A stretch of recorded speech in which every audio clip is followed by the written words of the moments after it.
There's no shortcut nor royal road to the attainment of medical knowledge. The path which we have to pursue is long, difficult, and unsafe. John Abernethy, English surgeon, Hunterian Oration, 1819. I had been an intern less than an hour, and already I was running late. The sloping footpath leading up to the hospital was paved with gray cobblestones. My feet ached as my oversized leather sandals slipped on the rounded, irregular rocks. The hospital was an old building, browned by the passage of 2 centuries, with spidery cracks in its facade. Founded in 1771, New York Hospital is the second oldest hospital in the United States, a mecca for doctors and patients from all over the world. I had been in the building once before, 6 months ago, for a residency interview. I spun through a revolving brass door, nearly running into the burly security guard reading the New York Post. He looked up from the tabloid just long enough to point me in the direction of the elevator. The tiled corridors were dark and dull, mixing shadow and light. I darted past the chapel, past the cafe, around the information desk, which sat in the middle of a huge atrium like a fort, and entered a bank of elevators. Hanging on a wall was a portrait of a gray-haired lady in a blue dress, sitting in dignified repose before an open book. She was a graduate of the medical school, class of 1899, 99 years ago, who built a medical college for women in northern India, on the banks of the Ganges, near where my father had his early college education. Nearby was a metal tablet in bas-relief. She cared for all in need. For each she made time to guide, to teach, and to heal. When I arrived on the 4th floor, other interns were still filing into the auditorium. A woman handed me a manila folder, and I went inside and sat down. The orientation packet contained several essential documents: a house staff phone card, directions for obtaining autopsies, instructions on how to use the hospital dictation system, and the residency contract. I leafed through it quickly. My salary was going to be $37,000 a year, about $8 an hour, I calculated, given the number of hours I was going to be working. But I didn't mind.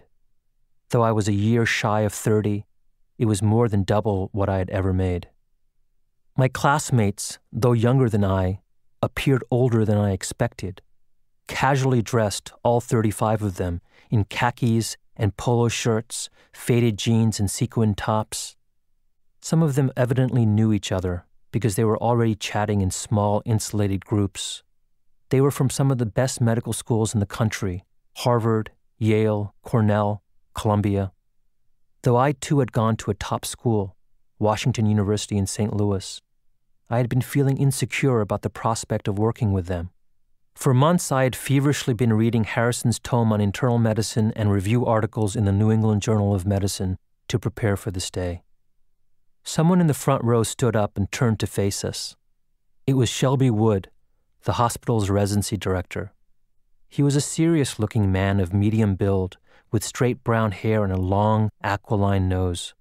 He was wearing a white coat and a fat blue tie that might have been in fashion 20 years earlier.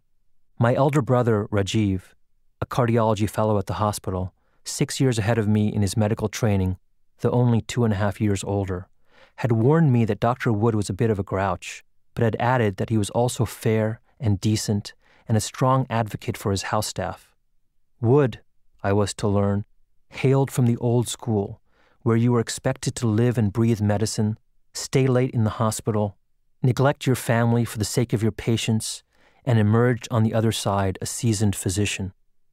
He cleared his throat and began to speak. His voice was deep but incongruously soft, and because I was sitting in the back of the 60-seat auditorium, I only managed to catch snippets of his remarks. It was going to be a busy year, he said, as 35 heads stared motionlessly back at him. We were expected to devote ourselves fully to medicine. You don't learn French by taking classes at Hunter College.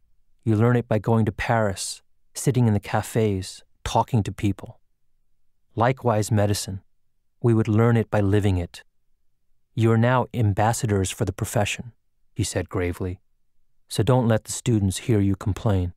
It sets a bad example. If everything went as planned, he added, By next June, we'd be ready to supervise the next batch of interns. I glanced over at the pretty brunette sitting next to me. She looked back at me, rolled her eyes, and opened her mouth in mock panic. Then Wood dropped the bomb. Every intern starting on the wards or in the intensive care units was required to come to the hospital every single day, including weekends, for the first 6 weeks. The only exceptions were interns starting in the outpatient clinic, which was only open from 9 to 6. They would have no evening call and weekends off for the first month. I later learned that this regimen was a long-standing tradition at the hospital, the most efficient way to get everyone up to speed. To me, it seemed brutal, like a kind of hazing, not to mention a violation of residency work hour limits set forth by the Bell Commission in New York in the mid-1980s. Uneasy murmurings reverberated through the auditorium as new interns rustled through their packets. I scanned the master schedule before breathing a sigh of relief. Along with 6 classmates, I was slated to start in the clinic. "We're here to help you," Wood said, raising his voice over the light chatter. "You should feel free to call on us any time, day or night. The only mistake you can make is not asking for help." I was reminded of a residency interview in Chicago a few months earlier. The interviewer, a portly senior physician with an abundance of facial hair, had posed the following scenario. A nurse pages me in the middle of the night to tell me that a patient who just had hip surgery is short of breath. What would I do? "Go see the patient," I said. I had enough sense to know that there was only one right answer to that question. Walking to the room, what would I be thinking about? "Pulmonary embolism," I replied. Blood clots in the lung are a feared complication after hip surgery. When I arrive in the room, the patient is in distress. His heart is beating 130 times per minute, and the oxygen tension in his blood is low. Now what? I went over the treatment options in my head: blood thinner, supplemental oxygen, arterial blood gas. But it seemed the examiner wanted me to say something else. I had heard about the notorious July phenomenon, in which hospital mortality supposedly increases every summer with the entry of new and inexperienced hospital staff. "I'd call a senior resident," I finally answered. "Why?"